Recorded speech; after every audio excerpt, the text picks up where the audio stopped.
What is going on, ladies and gentlemen? Randy with RTS Mobile Gaming, bringing you some dynamite videos today. We're playing the LOTR Rise to War here in Season 8, Rangers Rise, and I have some cool reports for you to look at today. We're going to start with I Hate Mayo versus FishWizard. This is a, obviously, commander stack report with deputy lieutenants on the back of the main commanders. So, excuse me, my coffee hasn't kicked in yet. On the main build here, we have Gandalf the White, okay, with Theoden as a backpack. Theoden has extremely strong title skills, therefore he makes a very, very powerful backpack. Oh, there's an ant on my screen. And you can see here, Gandalf the White is running a primarily cavalry-focused build. He doesn't quite have his points maxed out yet in the White.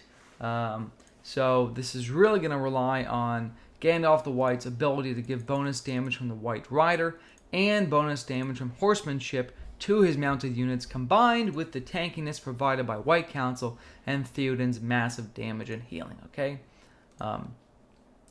Into the opposing report here, this is another popular build. I've seen a lot of both of these builds so far this season. This is a Sauron Witch King build from FishWizard. This sucker is geared out as well. Very, very nice. He is running a top R0, R3 build, which is interesting for me. I love to see that. He will have enough respect points to almost max this guy out. Anyways, he'll be a point or two short, so he's very high respect level.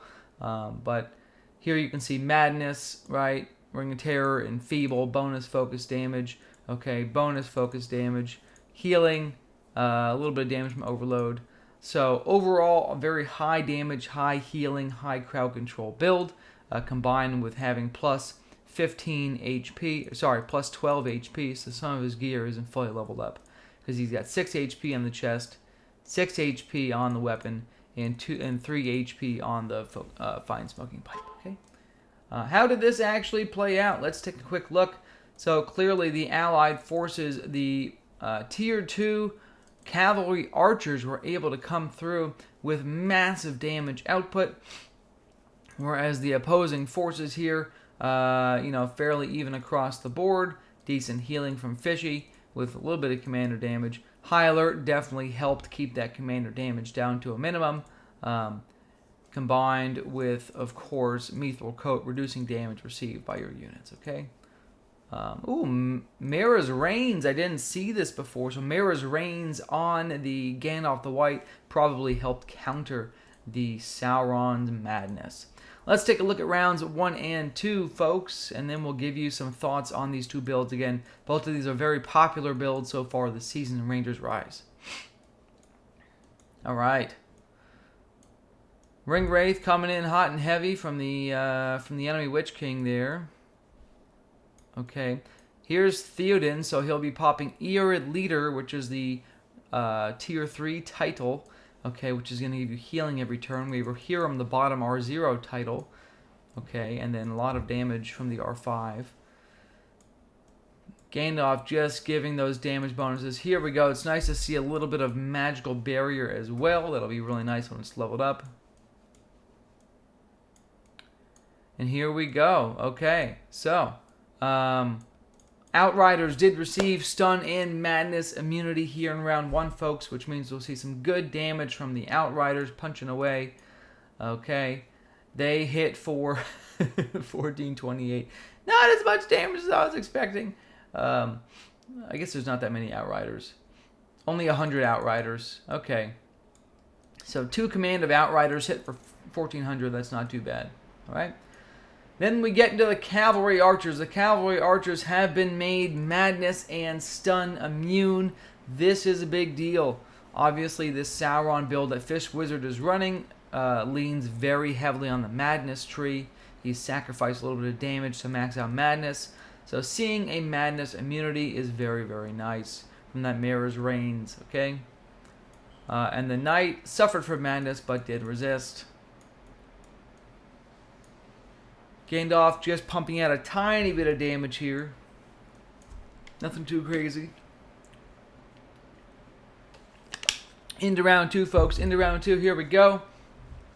Here's Theoden with the renewed curing. He cured cavalry archers of bonus poison damage received.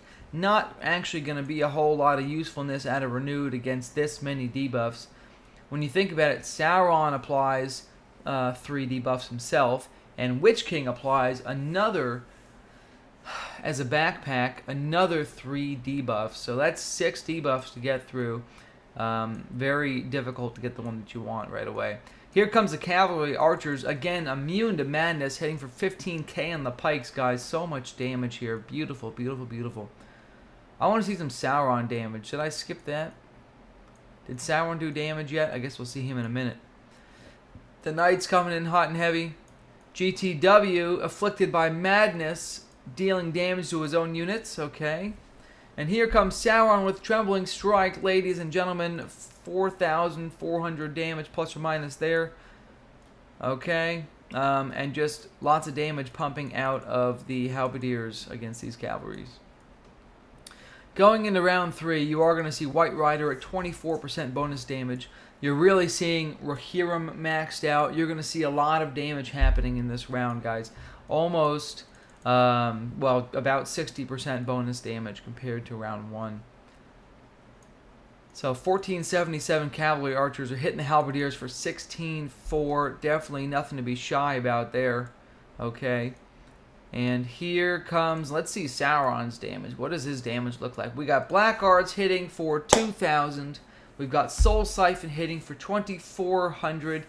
He has now cut the healing off for the next 2 rounds due to Black Arts. A little bit of Soul Siphon healing output and then auto attack. I'm really just not seeing damage from either one of these commanders. Both of these guys have a commander damage build. They don't have the skills fully maxed out for them, but they're running gear that is conducive to commander damage output. So I am just curious. It's so interesting to me on the fact that their armies carried both of these builds, especially obviously the cavalry here with the Gandalf the White. So I mean, that's the video, guys. Not a whole lot else to see here. Really, really powerful, very tanky build. Gandalf the White, very tanky, very high damage. I can imagine at level 50, when you have enough skill points to max out the top R0 tree, you're probably putting out 60 to 80k, maybe even 100k damage from Gandalf the White, in addition to all the tankiness and crazy healing and damage from the cavalry. Okay, so love you guys a long time. If you enjoyed this deep dive report, go ahead, like and sub. Randy, out, baby.